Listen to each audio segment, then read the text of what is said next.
Namo tassa bhagavato arahato samma sambuddhassa.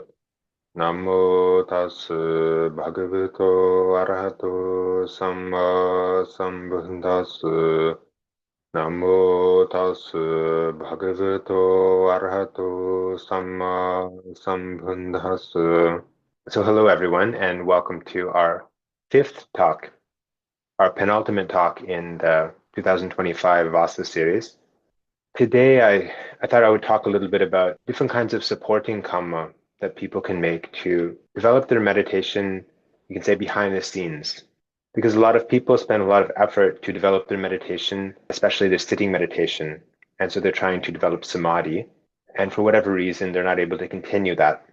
So typically, somebody might, in some cases, there may be some disaster, but sometimes it's just you switch your job, or perhaps you have a child, or you move homes, or your aging parents move in with you, something like this. So all of these things can reduce the amount of time we have to dedicate to the meditation.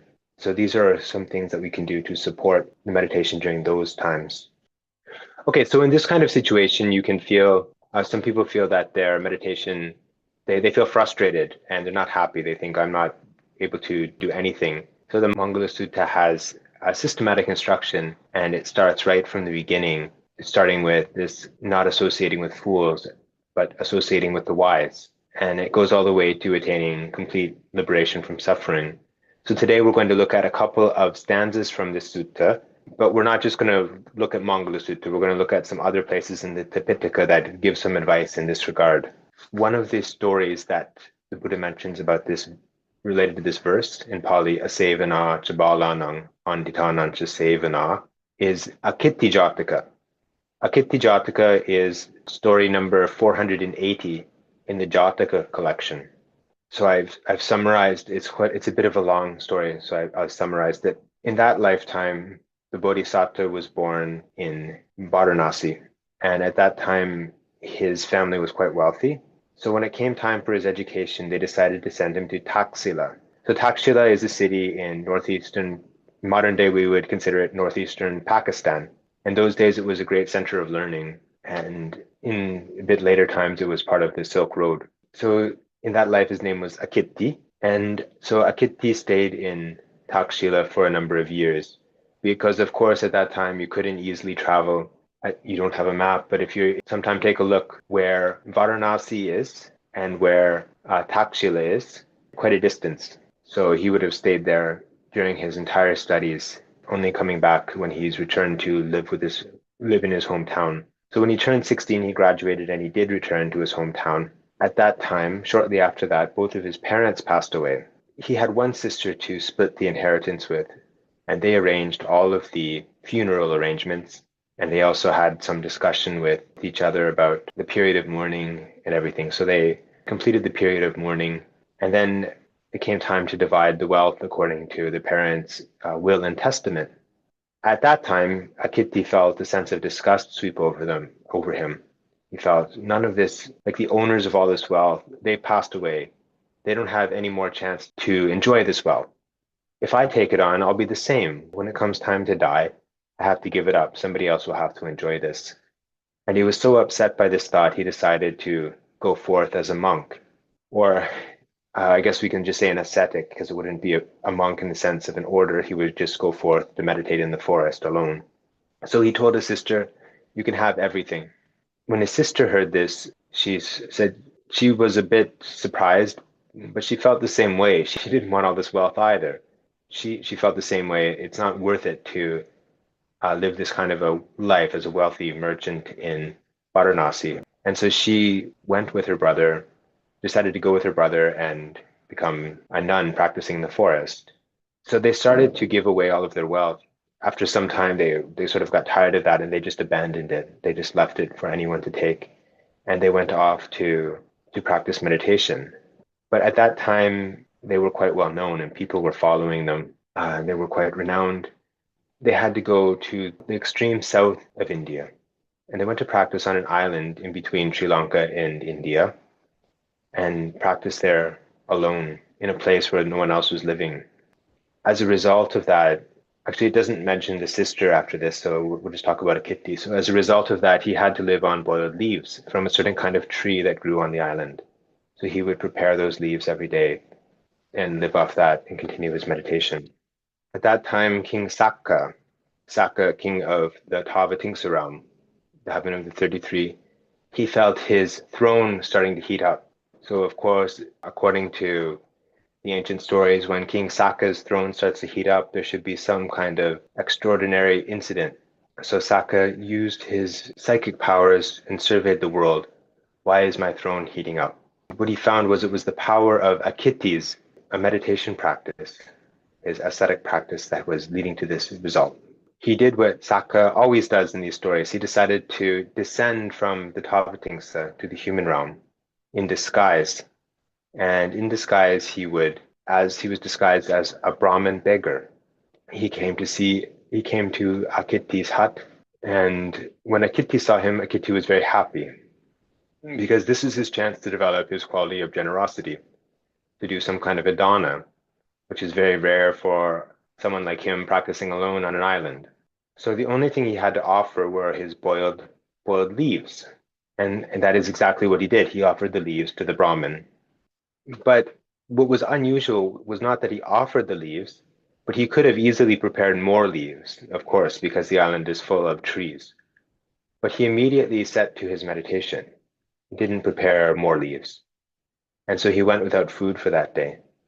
So the second day and the third day, Saka came in disguise. He went for alms as a Brahmin beggar. All 3 days, the same thing happened. And Saka was a little bewildered. He couldn't figure out what was going on. And so he decided, it's better I just ask Akitti, why are you doing this?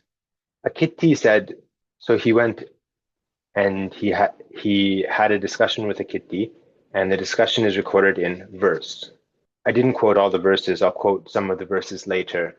So the first thing, Saka asked Akitti, why are you practicing like this? And Akitti explains, birth, aging, and death, living in the samsara, living with kilesas, all of this is suffering. So because of that, I am practicing this sort of lifestyle.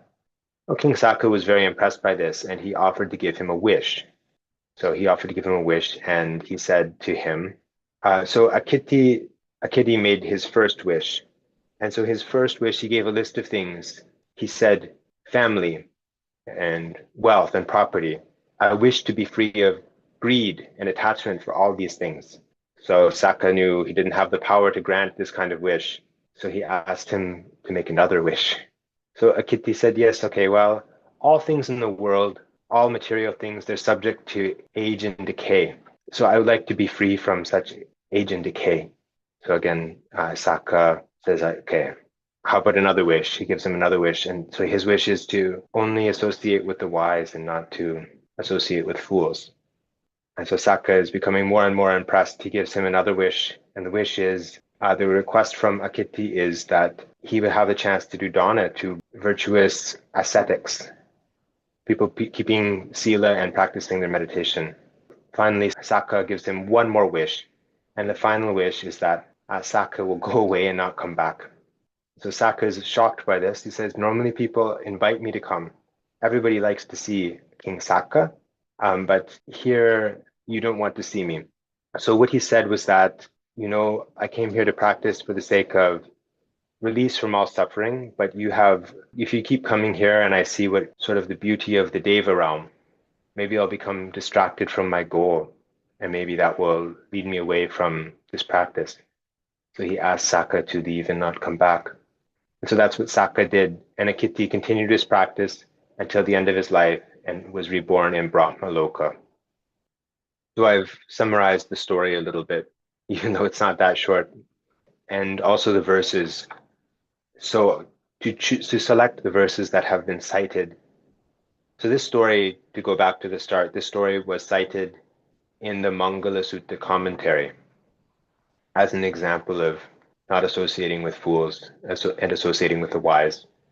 And so in that commentary, these verses are cited, and the translation here is by Bhikkhu Bodhi. The same verses can be found in the actual Jataka. May I never see or listen to a fool, and may I not dwell with a fool. May I not converse with a fool, and may I not approve of one. What has the fool done to you? State the reason, Kassapa. And Kassapa is the clan name for Akitti.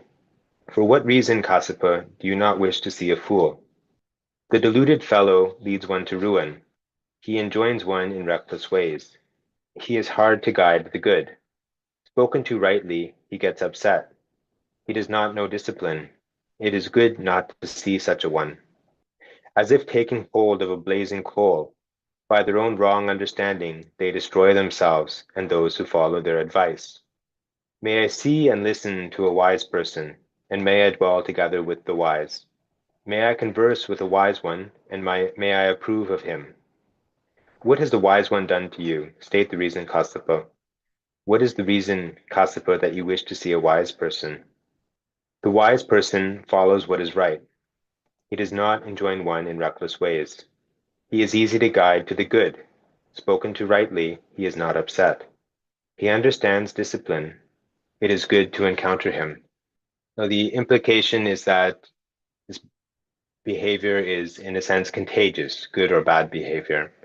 And so by associating with a fool or a wise person, our behavior will tend to fall in line with their behavior. There's a sutta in the Majjhima Nikaya, Balapandita Sutta, Sutta 129, and it outlines 3 disadvantages that somebody who with bad behavior will experience in this very life. Now, we're translating this word bala as fool. It's not really a strong enough word, I think, in modern English. Maybe when they originally translated the sutta 120 years ago, it was strong enough. But you can see from the context of the sutta, something like crook or libertine would be more appropriate for this word. So I've summarized the first 2 of the disadvantages, and the third one I'll quote from Ajahn Sujato's translation here. So in the first disadvantage is that when this kind of a person hears others talking about bad behavior, criticizing bad behavior, then they'll feel ashamed. They'll realize that all of the kinds of things that they're criticizing, that's exactly the way I'm behaving. And so they'll feel this kind of shame. And so sometimes, like in the modern day also, you can see that these kinds of discussions go on in social media, and if somebody's behavior comes out, they might be forced to make a public apology. We see this a lot these days. They're forced to make public apologies on social media and things like that. So all of this kind of sense of shame can happen from these sorts of incidents. So the second disadvantage is fear. Second disadvantage is fear. So somebody who is misbehaving, then when they see somebody else who's done exactly the same thing and they're being punished, and in the sutta it gives some examples from ancient India. For example, I won't give the examples, but there are all kinds of cruel and unusual punishments that it lists that the kings would do to criminals. It's a standard list, and the commentary explains them in great detail. So when somebody sees all of this, they'll feel a sense of fear. Oh, this could happen to me. Again, you can see this happening online. Some people we can sort of reflect on some people who've lost their jobs or have suffered a lot of humiliation because of something that they've done, and it's become public. So the third disadvantage is regret, and regret that follows one like a shadow. And so I will quote from Ajahn Sujato's translation of the sutta. Furthermore, when a fool is resting on a chair or a bed or on the ground, their past bad deeds, misconduct of body, speech, and mind, settle down upon them, rest down upon them, and lay down upon them. It is like the shadow of a great mountain peak in the evening, as it settles down, rests down, and lays down upon the earth. In the same way, when a fool is resting on a chair, or a bed, or on the ground, their past bad deeds, misconduct of body, speech, and mind, settle down upon them, rest down upon them, and lay down upon them. Then that fool thinks, alas, I haven't done good and skillful things that keep me safe, and I have done bad things, violence and sin. When I depart, I'll go to the place where people who've done such things go. They sorrow and wail and lament, beating their breasts and falling into confusion. This is the third kind of suffering and sadness. that a fool experiences in this very life. Again, we have in Mangala Sutta the two sides of the coin, not associating with fools and associating with the wise. So there are some suttas in the Anguttara Nikaya, a pair of suttas, and then each of them enumerates 7 qualities of a person. If a person has 7 qualities, one should associate with them. And so since the suttas are short, I'll quote them here. English translation, Ajahn Sujato. The first one is Anguttara Nikaya. It's in the 7s, and it's sutta number 36. Mendicants, you should associate with a friend who has 7 factors. What 7? They give what is hard to give. They do what is hard to do. They endure what is hard to endure. They reveal their secrets to you. They keep your secrets. They don't abandon you in times of trouble. They don't look down on you in times of loss. You should associate with a friend who has these 7 factors. And the second sutta is immediately following that one. It's sutta number 37 in the group of the 7s in the Anguttara Nikaya. Again, translation by Ajahn Sujato.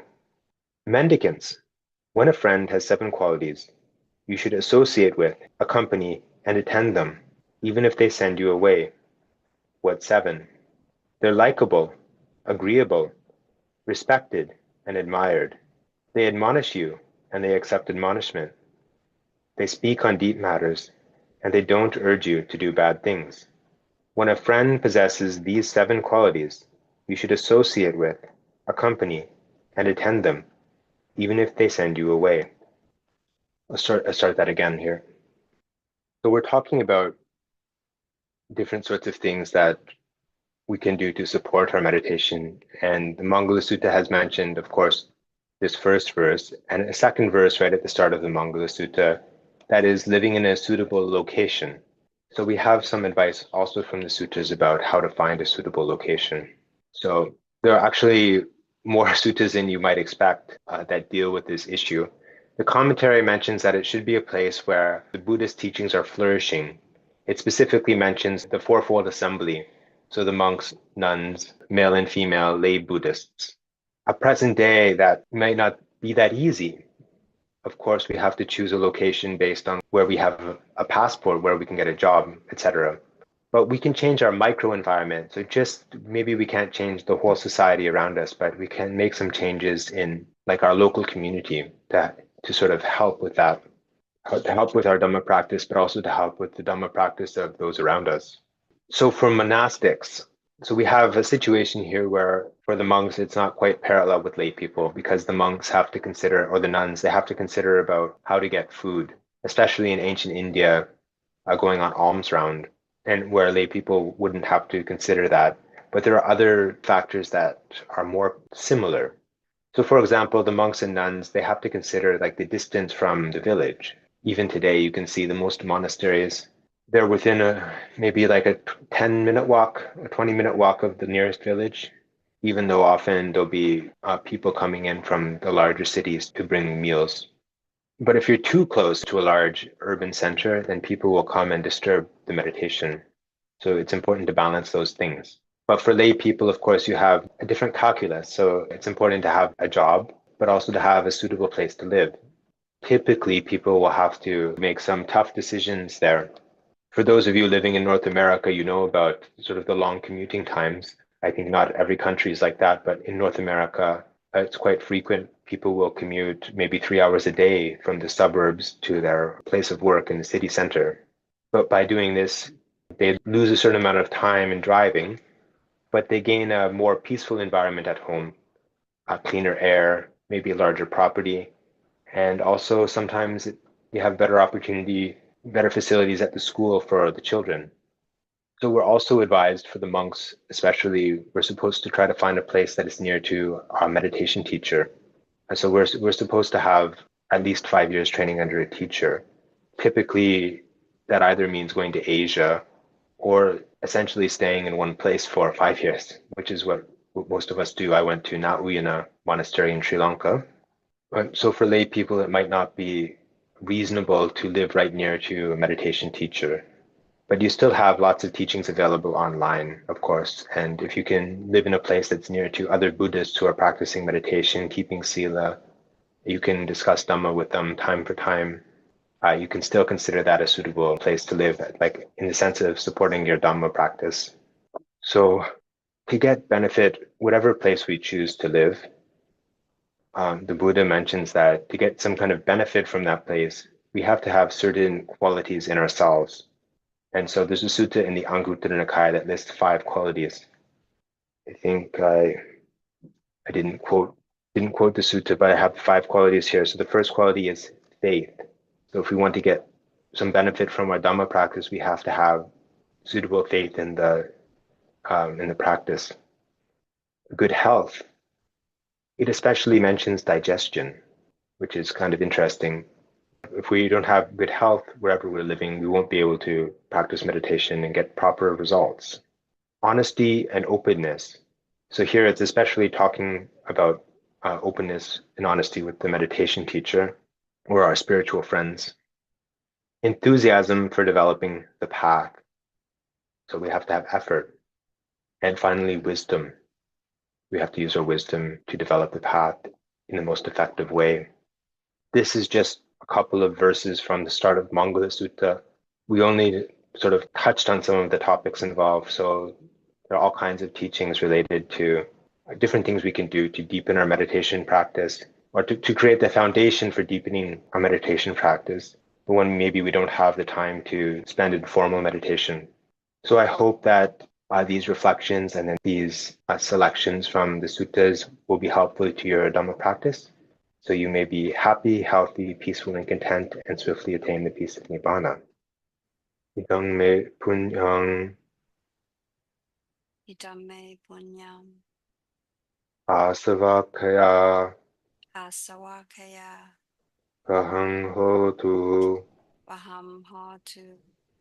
Idam me punyang Idame punyam nibbanasu nibbanasa pachayo hotu. pachayo hotu. Mama punya bhagang Mama punya bhagam sambasatanang sambasatanam bhajami bhajemi te sambe te sabe me samang me samam punya bhagang punya bhagam labantu. labantu. Sadhu, sadhu, sadhu.